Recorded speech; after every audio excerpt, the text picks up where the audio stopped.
Hello guys, welcome to my channel. आप सब लोग कैसे हैं? उम्मीद करती हूँ कि आप सब लोग ठीक होंगे और मैं भी बहुत बढ़िया हूँ। आज मैं आप लोगों को लेकर के चल रही हूँ आगरा, क्योंकि आगरा में इन दिनों ताज महोत्सव का आयोजन किया जा रहा है, तो हम लोग वही ताज महोत्सव को देखने के लिए जा रहे हैं। ताज महोत्सव ताजमहल के पास ही शिल्पग्राम में आयोजित किया गया है। वैसे तो ताज महोत्सव फरवरी के लास्ट में ही आयोजित किया जाता है, लेकिन पब्लिक की डिमांड पर और भीड़ को देखते हुए इसकी डेट जो है आगे एक्सटेंड कर दी गई थी। तो ये मार्च के महीने में भी लगा हुआ है अभी। पार्किंग एंट्री गेट से थोड़ा पहले ही थी, तो पहले हम लोग ने गाड़ी पार्क करी और फिर हम लोग पैदल ही एंट्री के लिए निकल चले। और रास्ते में ही ये करतब दिखाते हुए हम लोग को कलाकार दिखाई दिए। तो पहले रुककर हमने इनकी कला का भी आनंद उठाया।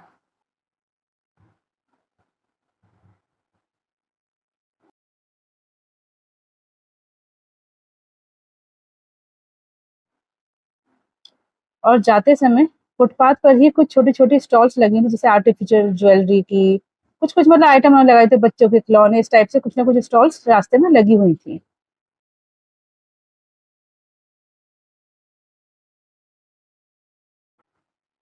ताज महोत्सव में पूरे देश के हस्तशिल्पी व कलाकार अपने शिल्प व कला का प्रदर्शन करने आए हुए थे। इससे शिल्पग्राम मिनी भारत भी बन जाता है। और इस बार ताज महोत्सव का जो आयोजन था वो 31वां यानी 31st आयोजन किया गया था। इसकी थीम रखी गई थी G20। ताज महोत्सव भारत की सभी कलाओं, शिल्प, संस्कृतियों, व्यंजनों, नृत्य एवं संगीत को प्रदर्शित करता है। ताज महोत्सव में एंट्री के लिए हमें 50 रुपए का टिकट लेना पड़ा और 3 साल से छोटे बच्चों का कोई टिकट नहीं था। यहाँ देश के विभिन्न हिस्सों के लगभग 400 प्रसिद्ध कारीगरों को अपना कला का प्रदर्शन करने का मौका मिला। इसमें तमिलनाडु से लकड़ी और पत्थर की नक्काशी, उत्तर पूर्व भारत से बांस और बेंत का काम, आगरा से संगमरमर और जरोदारी का काम, सहारनपुर से लकड़ी की नक्काशी और पश्चिम बंगाल से कांथा सिलाई समेत और भी बहुत कुछ शामिल है।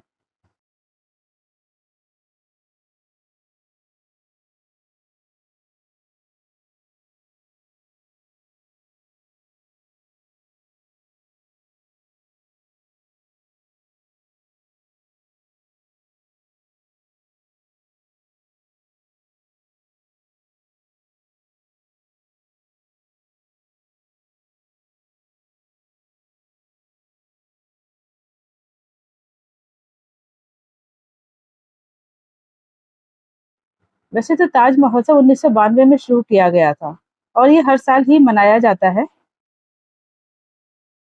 इसको आयोजित करने का उद्देश्य ये भी था ताकि हमारे हिंदुस्तान में जितने भी कलाकार हैं, उनको अपनी कला का प्रदर्शन करने का एक मौका मिले और जो उनकी कला है लोग उसको जाने और उसको जो उचित कीमत है वो उसको अदा की जाए।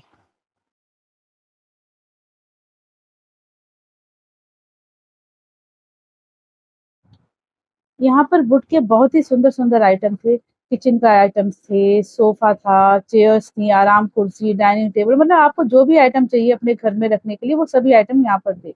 और इसी बीच में हम लोग तलाश कर रहे थे, हम लोग को चाहिए था एक मिरर का फ्रेम, जिस पर थोड़ी-सी नक्काशी की हुई है, तो कपिल और मैं अभी उसी को सर्च कर रहे थे यहाँ पर।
मैंने कुछ आइटम अपने किचन के लिए, जो कि छोटे-छोटे जैसे स्पून्स वगैरह रखने के लिए हो गए, टिश्यू पेपर रखने के लिए हो गए, कुछ-कुछ आइटम जो मेरे किचन में यूज़ हो सकते थे, वो मैंने यहाँ से लिए।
अगर आप नया घर ले रहे हैं या फिर अपने घर को ही रीडेकोरेट करना चाहते हैं, तो ऐसे महोत्सव में जाकर के आपको बहुत सारी ऐसी चीज़ें मिलेंगी, जो कि मतलब हर जगह नहीं मिल पाती हैं आपको वो।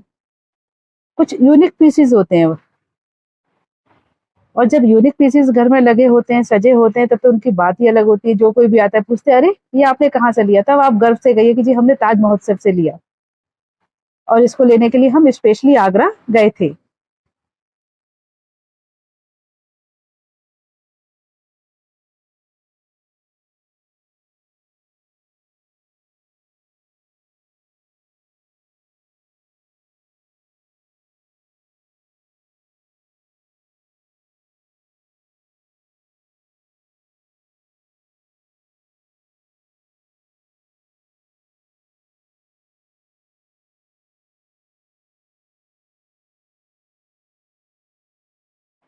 यहाँ पर ज़रूरत का हर सामान जो है वो अवेलेबल था।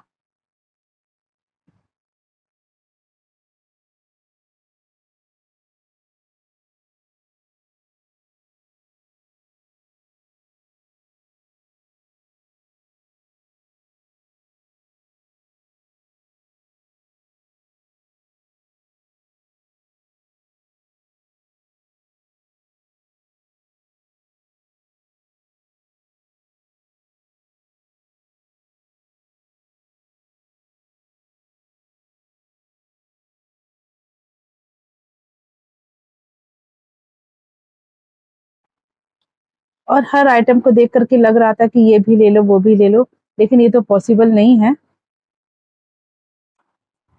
तो हमने वही आइटम लिए जो हम लोग को नोएडा में आसानी से नहीं मिलने थे। वैसे तो नोएडा में भी इस तरीके के महोत्सवों का आयोजन होता है, लेकिन फिर भी ताज महोत्सव की बात ही अलग थी।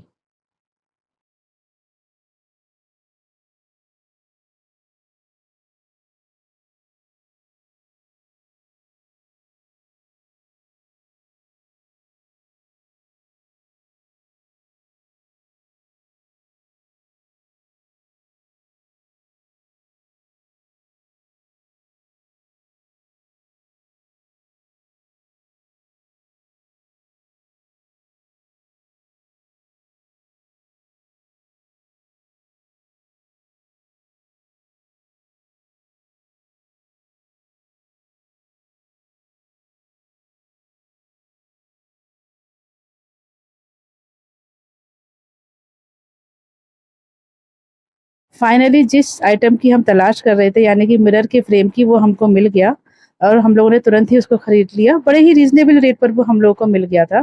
तो बस कपिल उसको अपने कंधे पर ही टांग करके आगे आगे चल रहे थे, क्योंकि वो थोड़ा सा हैवी भी था। तो हम लोग ने सोचा कि चलो जल्दी से घूम करके अब हम लोग निकल लेते हैं, क्योंकि यहाँ पर कोई ऐसी सर्विस नहीं थी कि आपका सामान उठा करके साथ में चल ले, या फिर पार्किंग पास में होती तो चलो गए और गाड़ी में रख आए। हमारी पार्किंग भी थोड़ा दूर ही थी, तो अपना सामान अपने आप ही उठाना पड़ रहा था।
पूरे महोत्सव को घूमने के बाद, हर एक आइटम को देखने के बाद, कुछ कुछ शॉपिंग करने के बाद, फिर हम लोग निकल चले वापसी की ओर। जाने का मन तो नहीं कर रहा था, लग रहा था कि थोड़ा सा और घूम लें, लेकिन पूरा लगभग हम लोग घूम ही चुके थे। तो हम लोग चल दिए वापसी के लिए, क्योंकि हमें नोएडा वापस भी आना था सेम डे में।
हमने ताज महोत्सव में आकर बहुत ही ज़्यादा एंजॉय करा, और हम लोग चल दिए घर के लिए वापसी एक्सप्रेस वे पर।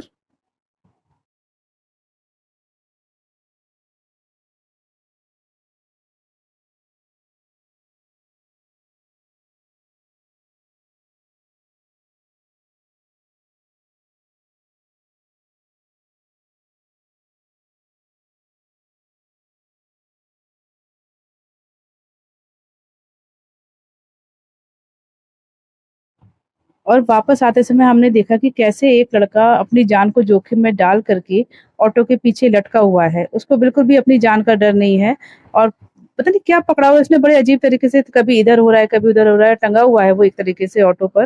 बिल्कुल भी चिंता नहीं है इसे अपनी जान की। और मैंने तुरंत कैमरा ऑन करके इसको रिकॉर्ड कर लिया।